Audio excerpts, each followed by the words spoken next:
Və bu baş verdikdə də bayaq çox doğru və gözəl vurguladınız ki, mənəvi dəyərlərinə, tarixinə sahib çıxmayan xalq məhvə məhkumdur. Bəli.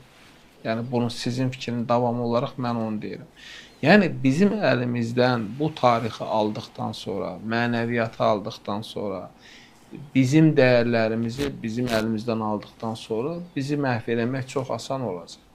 Və bu prosesdə gedir. Yəni üzücüdür ki, bu yaxınlarda bir sorğu var idi. Tariximizlə bağlı gənclərə suallar verirlər. Gənclər bilmirlər.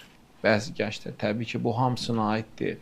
Amma bu tendensiya bu formada getsə, yəni gündəlik, mənasız müzakirələrlə, geyimində yarışan, ancaq yeyən, içən, gəzən, əylənən bir kütləni yetişdirməkdir. Yəni bugün bir universal gənclik yetişdirmə planı var. Nədir bu universal gənclik?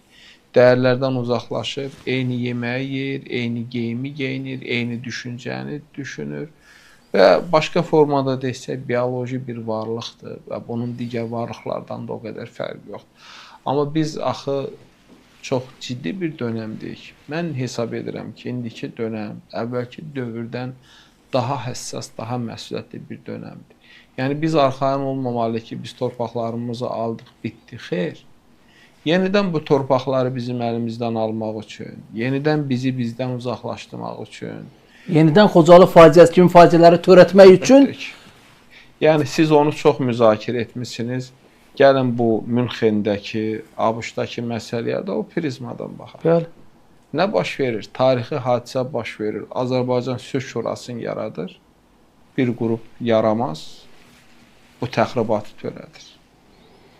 Və bu hamısı ona yönəlir və ona görə biz tariximizi yaxşı öyrənməliyik. Xocalını unutmamalıyıq. Təkcə Xocalı deyil ki, Daşbaşı, Daşaltı, Kəlbəcərdəkilər, hansıdır deyək? Biz ümumiyyətlə 30 il işğalı unutmamalıyıq. Bəli, yəni bu da deyil ha, mən sizə deyim, indi bizə deyirlər belə, mən bayaq bir verilişdə dedim.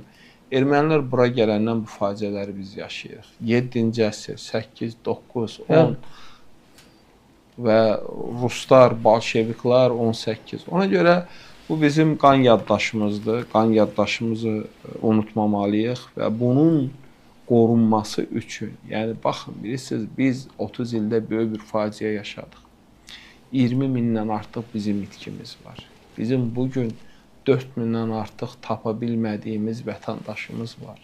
Biz bu məsələdə çox diqqətli olmalıyıq və bu məsələyə laqeyd və biganə yanaşmaq yeni faciələrə bizi aparacaq.